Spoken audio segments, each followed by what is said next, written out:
하세요. 저는 결혼한 지 3년 된 20대 후반 가정주부입니다. 아직 아이는 없습니다. 저희 부부는 대학교에서 만나 줄곧 친구로 지내다가 졸업 이후에 연애를 하기 시작해 2년 만에 결혼식을 올렸습니다. 부부 사이에는 크게 문제될 만한 일이 없는데 시댁 때문에 남편과 저 모두 스트레스를 받아 미칠 지경이네요. 저희 부부는 맞벌이를 하고 있고 각자 수입은 알아서 관리합니다. 남편은 중견기업에서 근무하는데 연봉은 4천이 좀 넘습니다. 저도 결혼 전에는 회사 생활을 했었지만 잦은 야근과 과도한 업무로 몸이 안 좋아져서 지금은 커피 전문점을 운영하고 있습니다.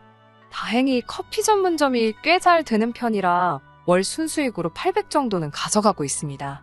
매달 조금씩 변동이 있긴 하지만 대기업 못지않은 수준입니다. 사실 제가 커피 전문점을 시작할 수 있었던 건 친정 부모님의 도움이 컸습니다. 친정 아버지는 작게 사업을 하시고 부동산 자산이 좀 있으세요. 아버지 건물에서 시작한 덕분에 여러 가지 혜택을 많이 본 경우입니다.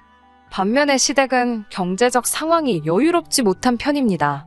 남편이 4살이나 되었을 무렵 남편의 친아버지는 바람을 폈고 시모가 양육권을 갖는 조건으로 이혼을 하셨대요. 그리고 시모도 얼마 지나지 않아 재혼을 했고요. 재혼한 상대와의 사이에서 지금의 신우가 태어났다고 합니다.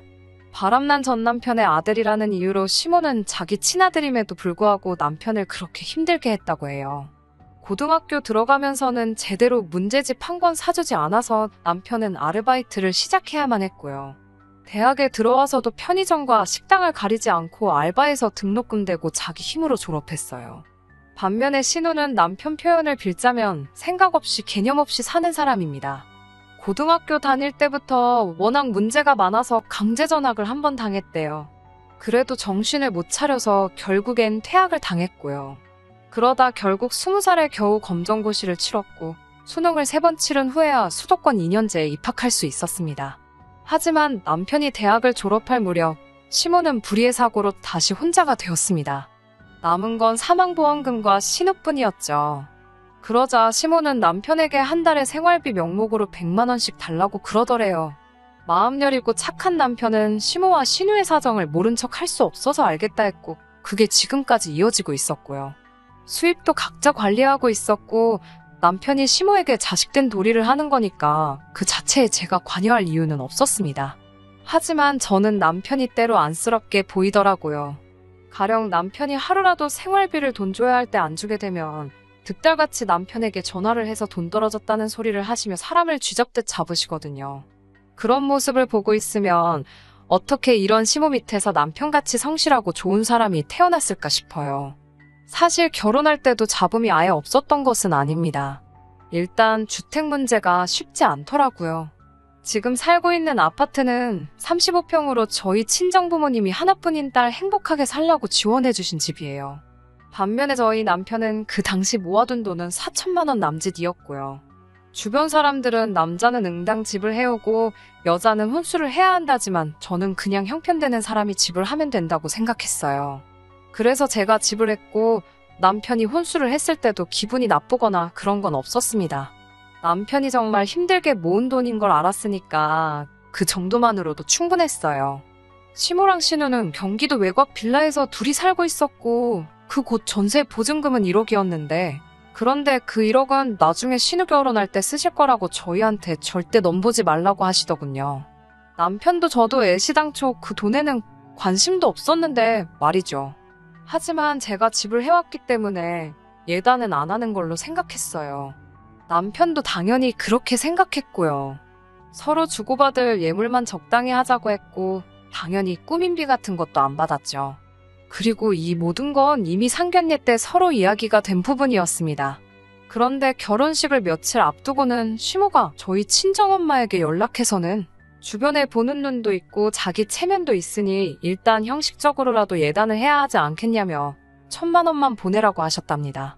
거기다 신우 명품백도 하나 얹어서요. 친정어머니 기분이나 생각은 안중에도 없다는 듯 그 정도로 일단 충분할 것 같다는 말만 하고 저희 어머니 의견은 물어보지도 않은 채 전화를 끊어버렸다 하네요. 이런 시모의 모습에 저희 친정 부모님은 충격을 받으셨고 덕분에 자칫하면 파혼까지 할 뻔했습니다. 하지만 남편이 어떻게 알고는 시모와 크게 다투고 저희 집에 와서 몇 번이고 사과하면서 겨우 일이 마무리되는 듯 했습니다. 하지만 이 일은 서막에 불과했습니다. 얼마 전 있었던 일이에요. 신우가 얼마 전까지 취직을 못하고 빈둥거리다 시모의 등살에 못 이겨 간신히 작은 중소기업에 취직을 했더라고요. 그런데 회계 쪽이라 자격증도 있어야 하는데 신우는 그마저도 없었습니다. 그렇다 보니 급여 상황이 열악하더라고요. 하지만 신우는 자기 능력은 모르고 3개월 수습기간을 채 채우지도 못하고 집에서도 너무 멀고 잔심부름만 시킨다면서 그만둬야겠다고 하더라고요. 다행히 시모가 옮길 때 옮기더라도 일단은 계속 다니라고 뜯어말려서 어거지로 다니고 있었죠. 그런데 지난주 토요일에 시모랑 신우가 같이 연락도 없이 저희 집에 왔습니다. 와서 저녁 먹고는 하는 말이 가관이더라고요. 살림을 합치자는 거예요. 살림을 합치면 매달 100만 원씩 생활비 드리는 것도 안 줘도 되고 앞으로 살림은 시모랑 신우가 도와줄 거고 이제 곧 저희 애 가지면 애도 시모가 봐주겠다는 거예요. 시모랑 남편 사이가 좋은 것도 아닌데 합가를 하면 얼마나 힘들지 눈에 선하더라고요. 그래서 제가 정중하게 말씀은 감사하지만 저희는 지금 이렇게 둘이 사는 게 편하고 좋다고 말씀드렸어요. 그러자 시모는 방도 너네 둘이 부부니까 방 하나 같이 쓰고 나 하나 신우 하나 쓰게 해주면 얼마나 좋냐고 하여튼 신모가 고약하단 식으로 말씀하시더군요. 하지만 제가 그 소리를 듣고도 못 들은 채 하자 그러면 생활비나 더 달래요. 요즘 100만 원으로 어떻게 사냐면서 앞으로는 150씩 보내라고 하시더군요. 그 소리를 들으니 정말 화가 나더라고요. 그래서 제가 한 소리 하려는데 남편이 시모에게 적당히 하시라고 화가 가득한 목소리로 말하더군요. 이제 신우도 사회인이 됐으니 생활비를 오히려 줄이려고 했는데 이렇게 억지를 부리시니 제가 더 이상 노력할 이유가 없다면서요. 이번 달부터는 못 드리겠다고 하더군요. 그러자 신우가 그러면 그냥 100만 원 주던 대로 보내고 자기만이라도 이 집에서 살게 해달래요. 출퇴근하기 힘들어 죽겠다면서요. 자꾸 억지를 부리는 신우에게 남편이 너도 제발 네 힘으로 살아보라고 따끔하게 혼내더군요. 시모와 신우는 드디어 네가 본색을 드러낸다면서 남편에게 지 집 나간 아빠 닮아서 아주 냉정하다고 그래서 내가 내 배불러 나왔어도 너한테만큼은 항상 정이 안 갔다며 막말을 쏟아내더군요. 아내로서 남편이 그렇게 상처받는 걸 옆에서 지켜볼 수만은 없어서 저도 시모에게 달라들었어요. 내 남편한테 함부로 말하지 마시라고요. 조금이라도 어른 대접 받고 싶으시면 어른답게 말씀하시라고요. 그리고 신우한테도 너 함부로 떠들지 말라고 그 입 찢어버린다고 했어요. 그러자 시모가 어디 감히 내 딸한테 그따위로 말하냐면서 제 뺨을 때리더군요. 저도 맞고 가만히 있을 수 없어 신우 뺨을 올려 쳤습니다. 그리고 냅다 신우 긴 머리채를 손으로 휘감아 낚아챘어요. 그러자 신우가 사람 살려라고 소리소리를 지르더라고요. 그러자 시모가 저한테 욕짓거리를 하면서 달라들더군요. 제가 신우 머리를 더 강하게 잡아 올리자 신우가 시모에게 엄마 그냥 미안하다고 해. 빨리. 이러면서 난리가 났어요. 남편이 저한테 이제 그만하라고 하기도 하고 이웃집에서 소란스러운 소리에 혹시 누가 신고할까 싶어서 그쯤에서 놔줬어요. 제 손에는 신우 머리카락이 한 움큼 들려있더라고요. 시모는 남편에게 저런 걸 데리고 사는 네 놈도 불쌍하다고 그러자 남편이 제 와이프에게 함부로 말하시면 저도 더는 가만히 안 있겠다고 하며 시모를 노려보더라고요. 시모는 저희더러 미쳤다면서 뒷걸음질을 치며 도망을 갔고요. 그리고 그날 이후로 정말 생활비 지원이며 명절에 용돈 드리던 거 이거저거 해드리던 거 얄짤없이 전부 다 끊었습니다. 그러자 시모랑 신우에게 번갈아가며 전화가 오더라고요. 그렇지만 남편이 이번엔 정말로 독하게 마음을 먹었는지 받지 말라고 아무 대꾸도 하지 말라고 저에게 신신당부를 했어요. 오로지 우리 둘이 행복하게 사는 데만 집중하자고요.